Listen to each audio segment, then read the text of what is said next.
Соня, что ты делаешь? Ну как что? Сегодня малиновая ночь. Ты что, забыла?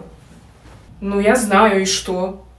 Я хочу выложить эти вещи на видное место, чтобы, когда мальчики зашли, они просто тихонечко взяли и все. Нет бы спрятала лучше. Она их вываливает на видное место. Боже, какая ты скучная, невозможно. Так, собираемся на обед. Быстренько. Пошли лучше есть.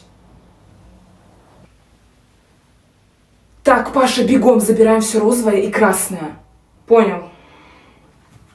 Я надеюсь, я Женькины вещи взял. Хочу от нее поцелуй. О, шуры-муры. Блин, и мои вещи забрали. Ну, теперь тебе придется поцеловать того, кто забрал твои вещи. Я не буду никого целовать. Надо. Ты меня слышишь? Я не буду никого целовать.